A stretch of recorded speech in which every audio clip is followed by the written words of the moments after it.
Hello everyone! Welcome back to our channel.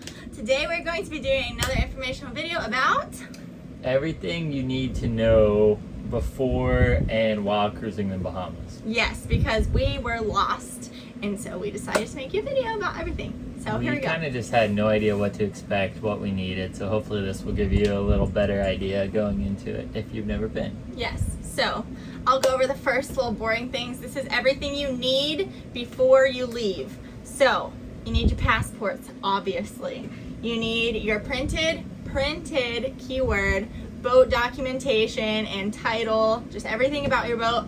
Have it printed, have 5 copies of it, okay? They're old school, they like paper. Yeah. And most of the islands checking in. Yes.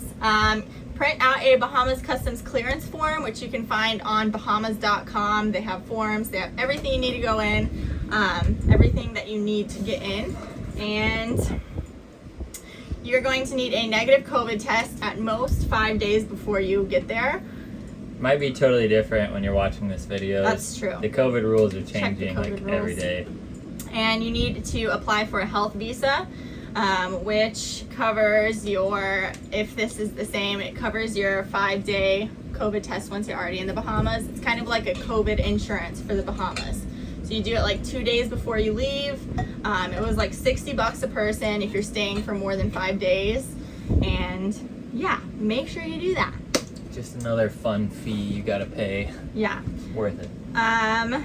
Make sure you have a yellow quarantine flag to fly whenever you get there and you're going through customs. That's how they tell that you're new.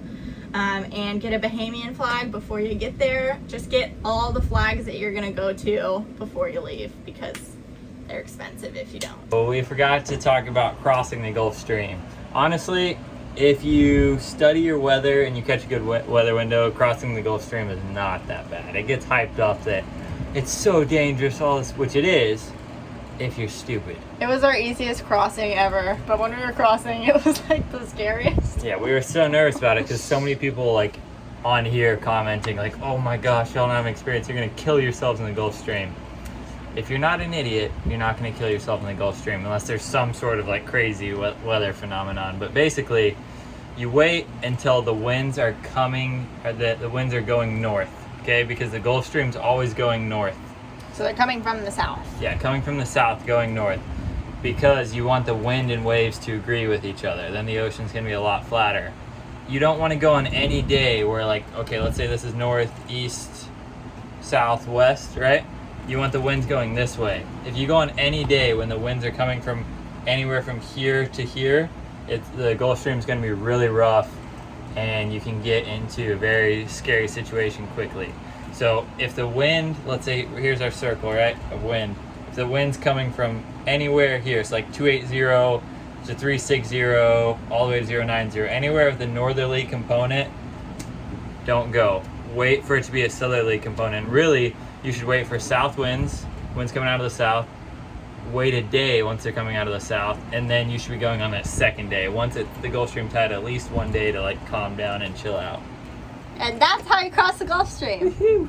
And I checked us into the Bahamas. They only wanted one person off the boat, Yes. like the captain or owner of the boat. So I went in and I checked in. Everything was pretty easy and smooth, but they declared all my fishing gear, my rods and reels, and like my everything, but they didn't actually give me a fishing permit. So when we were checking out of the Bahamas, the lady was not pleased to know that I had been fishing, and they didn't actually give me a permit. I didn't realize that. I thought the declaration form of all my gear counted, but so just double check that if you check in Bimini, they give you an actual permit. Okay, so we got through that, and then when you get there and you're going through customs, you're gonna have to pay customs fee for your boat. If it's under 35 feet, it's $150 for 3 months and $300 for the year. For us, for 39 feet, for 35 to 100 feet, it is $300 for 3 months and I think $600 for the whole year. But let's see, what other fees did we have to pay? Which sucks, but the Bahamas are awesome. Yeah, so beautiful. I think, no, know if there's any other fees. No, it's just the health visa was pretty much you getting in your fee for the country. We don't have to pay fees for us, like an immigration fee, did we? I think that was included. That was in the health visa, 300. right? Yeah. Oh, yeah, okay. Okay, so those are most likely the only fees. Okay. Bring a little extra just in case. Yeah. Bring cash. Before you leave, just get a bunch of cash, hide it on your boat, because when you have to like use ATMs in foreign countries, you get a lot of fees and it's really annoying. That sucks. And it sucks. Also, check your phone plan, because we had some friends who were making calls from the Bahamas to the U.S. and they racked up like $600 worth of international charges. So T-Mobile has good, not good service, but you can get service in the Bahamas. Yeah, don't even count on any U.S. services, because we're going to tell you about Wi-Fi. All right, provisioning wise, I really would like to go into depth with you guys about this, but I'm not going to. I'm not letting her go too deep because I can talk forever. Everything in the Bahamas is so expensive. If you think that you can go and just buy stuff there, cut that out, because you can't, or you're gonna spend a lot of money, loads of money. My go-to fishing lure is like a 6-inch cedar plug, and in the States I buy them for like $6 to $10. Found the only one I could find in the Bahamas was $50 Yeah, it's ridiculous. for one lure. So stock up on your fishing gear. You're gonna lose lures like every day you fish. So get like 20 cedar plugs. We caught the most fish on our cedar plug on our hand line. To get stuff for a hand line, get cedar Barracuda, plugs. sharks, other large creatures, they'll steal your lures. Yeah. So bring extras. Yes. And as for food, you just stock up on as much as you can. If you have a working freezer, buy a shiza ton of frozen food, because 3 chicken breasts in the Bahamas was $21. I will say a lot of our friends brought like, I think I don't know, some sort of like portable freezers that they could plug in. Yeah. That draw a lot of power when they're turning on, but then it's really not that bad once they're running. And they were able to freeze meat that they had bought in the States for like months. Whereas us if we weren't catching fish, we had to buy meat, and it gets pricey quick. Yes. Also, water at most places in the Bahamas costs money to fill up your tanks. So if you don't have a water maker, be really careful with where you go, because the first marina we stayed at, it was like 75 cents per gallon. That's stupid to pay that much for water. You want to talk about a Baja filter? Yeah, so I actually don't think they're called Baja filters anymore, but they used to be called Baja filters. I think they went out of business and they're called something else now, but it's basically like a funnel that you put in like into the boat, and then as you're filling up the boat, it goes through this filter first before it makes it to your tank. Because the Bahamas fuel is so bad, and it's caused us so many problems. It's not that bad like in Bimini in Nassau. Well, we don't even know that. It could have been that bad and could have just been sitting. Yeah, but in theory it's not bad at those places because it gets used a lot more. But once you get further down to the less populated islands, the less traveled islands, the fuel is awful, terrible. It's not regulated like in the US. It's just, I'm talking like this much sludge at the bottom of it's awful. We've been cleaning their tank for weeks. Yeah, it's not fun. All right, moving on to Wi-Fi. This is one of the biggest questions we get about where we're going and how we have internet service. So in the Bahamas, this may be for other Caribbean islands, but there's a thing called My Island Wi-Fi. We learned about it too late, so we couldn't get it. But basically, you need to do it at least a couple weeks before you leave, or else you won't be able to get I it. think they only give out like a certain number of like router booster things. But apparently it's like the best. Like you have Wi-Fi everywhere. It's not that expensive. So that's your number one option. That's your number one if you can option. get My Island Wi-Fi. If you're watching this more than 2 weeks before you leave. If not, we found this thing called Alive, A-L-I-V, in the Bahamas. And what I had to do, they have all these little Alive stations pretty much at like all these different stores. And a couple of them sell the initial plan to buy Alive. And they'll give you this little box and 100 gigabytes of Wi-Fi initially, and it was, I think, $175. Sounds like a lot, but stick with me here. 100 gigabytes, which lasts normal people who aren't on social media all the time or working online pretty long. But for us, we had to keep re-upping it. And every time you go, it is a bit expensive for a lot, but you can pretty much fill it up anywhere you go. More populated islands, you can It's not going to be that expensive if you're not posting YouTube videos, working online, doing all the online stuff we do. Right. But I honestly highly recommend getting one of these things because we are able to use it now in the Dominican. You just put a different SIM card in there. It's just like a little hotspot that you can put the SIM card in of wherever you're going, and it works perfect. And it's pretty good Wi-Fi Yeah. in the Bahamas and in Yeah. Dominican so far. Okay, so I just added this in last minute, but we didn't find out about this until like we were leaving the Bahamas pretty much. But they have these like ferries or mail boats that go to a bunch of the islands, and they basically start in the U.S. if you need them to, and then they'll ship you things from Nassau or U.S. wherever you need, and they go to like all over the Bahamas, and it's pretty cheap and it was pretty fast. Like we ordered an outboard from Nassau, and it was there within a week, and the shipping was $22 or something like that. We were in Georgetown and it shipped from Nassau. $22 shipping and a brand new outboard. Yeah. Which normally, if you were to ship something like that from the States, it would have been. I mean, I was even looking at ridiculous. shipping solar panels like 2 states away, and it was going to be like several $100s, whereas we had an outboard, 100-pound thing shipped to a remote island for $22. So That was if perfect. you need something, the mail boat is great. Yes. All right. So we're going to talk a little bit about where we went and what you should do or what we recommend doing. We didn't go everywhere, so you should do your research too. We're considering going back before we head down the Caribbean chain because we only experienced like probably less than half of the cool things to do in the Bahamas. Yes.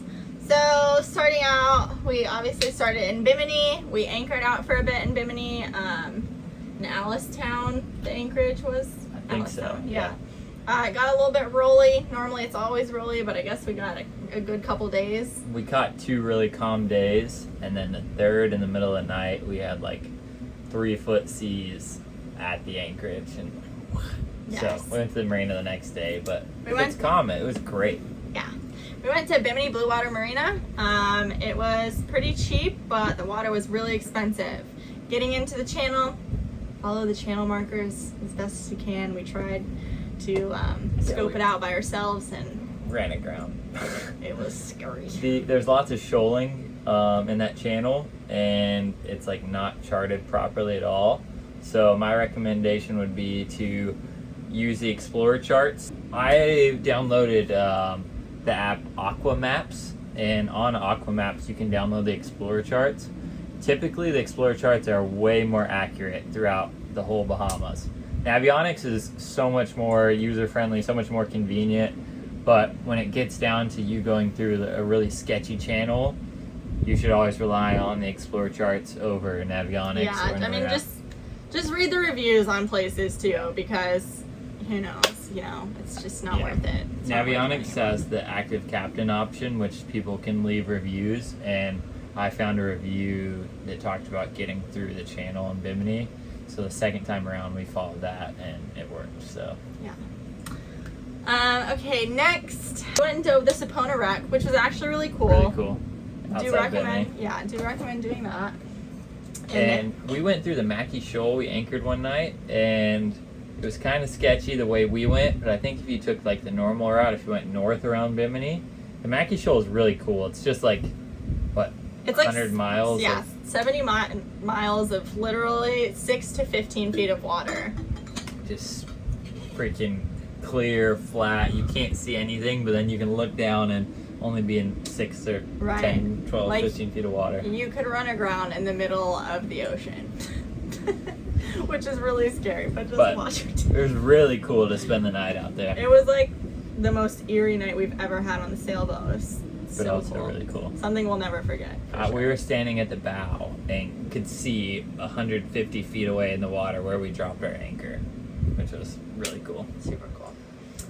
Okay, moving on. Next, we skipped the berries just because We were in a hurry. we were in a hurry. We went through the night through the Tongue. It was a great sail. And our next stop was Highborn Key. Skip Nassau. I've heard Chubb is incredible though, so if we ever do the crossing again, we're gonna spend some Yeah. time in Chubb. Mixed things about the berries. Heard it's awesome. Other people say it's not that great. But yeah, skip Nassau, overnight sail to Highborn. Highborn has awesome fishing. They have a grocery store that is ridiculously It is expensive. the most expensive grocery store in all Ever. of Highborn is very expensive. Super yachts go there. Like, it's Yeah. Like spendy. in the anchorage, you might have like a 120, 150 foot yacht pull up beside you and drop anchor, Yeah. which is pretty cool, but you pay for it. There's not really much to do there. There's some pretty beaches, but fishing's really good around Highborn. Yeah, if you go on like the Atlantic side, then there's like usually like great mahi fishing, good spear fishing. There's really like, I can't remember what it's called, but there's by one of the anchorages, there's really good snorkeling. So Yep. I definitely recommend it. Yeah, it was cool. Moving on, Shroud Key. So Shroud Key is the beginning of the Exuma Land and Sea Park, which we highly recommend.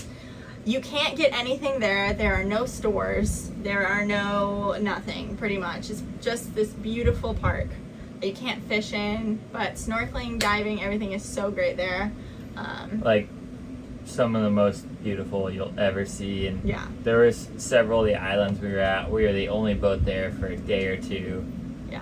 I could spend, if we had the provisioning to do it, I could spend months there. No cell service, no Wi-Fi, but it's the most beautiful paradise. Yeah. It was, Yeah. Every island was just We kept incredible. making it to the next island, and both of us being like, this is the new most beautiful place we've ever seen. And then the next day, oh my gosh, this place is even more beautiful. Right, it was amazing. You do lose service and Wi-Fi. We have heard if you run your little box all the way to the top of the mast, then it works. But just be prepared to be completely off-grid with nothing. Just really cool.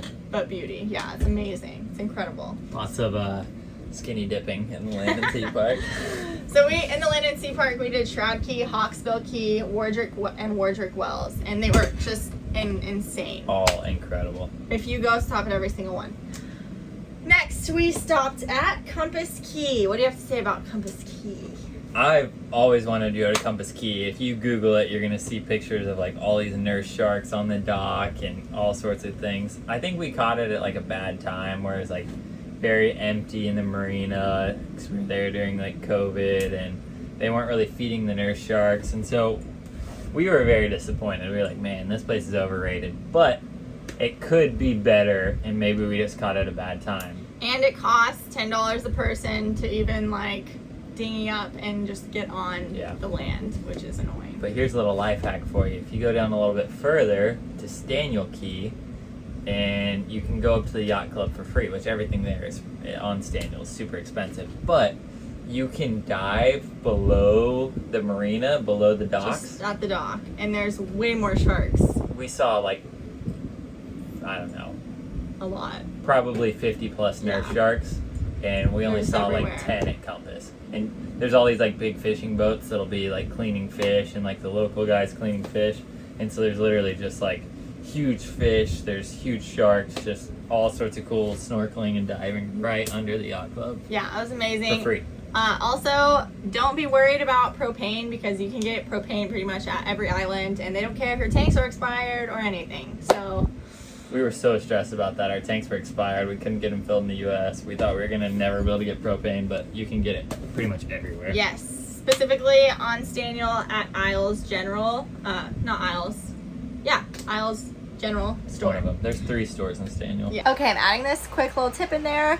At Staniel, we were at Staniel for a while, and the mailboat with the groceries comes in, I'm pretty sure, on Thursdays. So make sure like Friday, Saturday, that's when you go to get your groceries.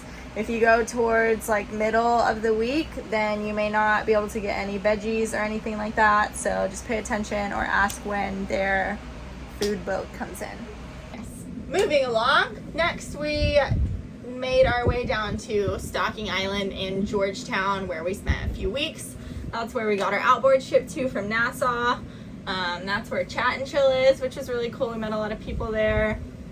Not great diving, not great fishing. That was the worst water we've seen in the Bahamas. Yeah, but very cool. Yeah, it was still beautiful. Still great. You could still see the bottom in 20 feet, but it's kind of a pain to get in and out there. It's not easy, but you go there for the community. Yeah. In your anchorage, you're gonna meet some of your new like best friends. Like we met our cruising friends that are still with us, our other friends that didn't keep going, that went back. We still talk to them regularly. Yeah. You just meet like a lot of really fun, cool people in Georgetown. It's the place when you're ready to be social again. Right. You go. It's the most like populated area for a long time. But they do call it Chicken Harbor, so if you're a real cruiser, Yes. you got to go past Georgetown. You have to can't leave stop Georgetown. You have to leave. Okay. there. Sorry, John and Nikki. They're coming down to see us this next season. Okay, next we stopped at Calabash Bay, which is Long Island, like the west side of the tip of Long Island. Best, what do you call it? Spearfishing. I can't recommend Calabash Bay enough. We went with our friends Wolfpack.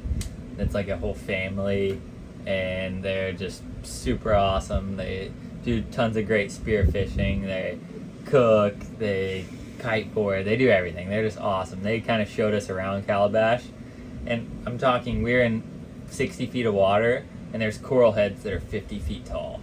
It's incredible. And just absolute, like, hundreds of feet of visibility, just amazing. We would have loved to stay there a few more days, but we were on the run. Okay, after Calabash, we left to Clarencetown, which was at the bottom of Long Island, and that's where we were going to stop before we crossed to Dominican. We got really bad fuel there.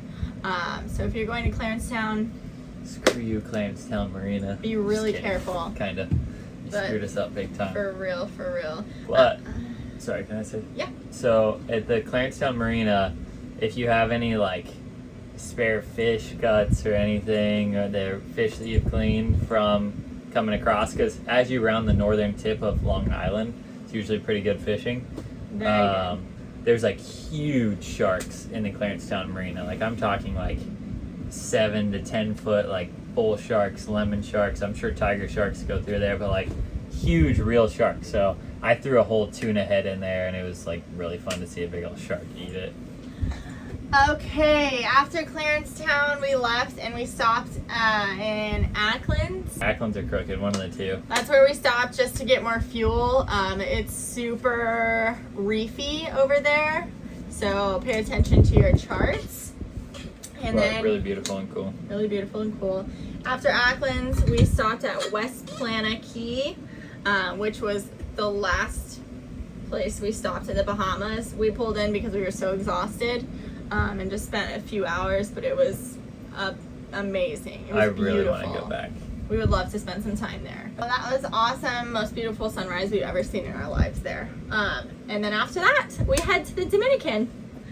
So that's about that. Do you have anything else to say? I don't know if it's like this in the States, but when we were leaving to go on our long crossing to Dominican, we left when there was no moon until like midnight. For 3 days it was like that. So if you've never paid attention to the moon before, pay attention to the moon if you're going to be doing night crossings. It's very, very hard to cross, well, specifically without autopilot. When you have to watch where you're going without a moon, it's terrifying. Okay, so let's just kind of reiterate. Make sure you print your boat documents. You do your negative COVID test if you still need it, health visa. You bring your flags, Q flag, Bahamian flag. Get a Baja filter. Get extra fishing gear. We needed a new starter, so bring extra engine parts, especially impellers. Bring rake cores. Bring hundreds of rake cores. Literally get like 50. Fill a whole room of rake cores. You can never have enough. Not kidding. And secondary fuel filters for your diesel. Yes. Mile and Wi-Fi if you can. What was that? If you can't, do the Alive Bring cash. Cash. Use a mail boat if you need anything shipped. It's cheap and relatively fast for the Bahamas. You can rewind for all the places we stopped. Everywhere is beautiful in the Bahamas, but Land and Sea Park is kind of like the most beautiful in my opinion that we saw. Yes.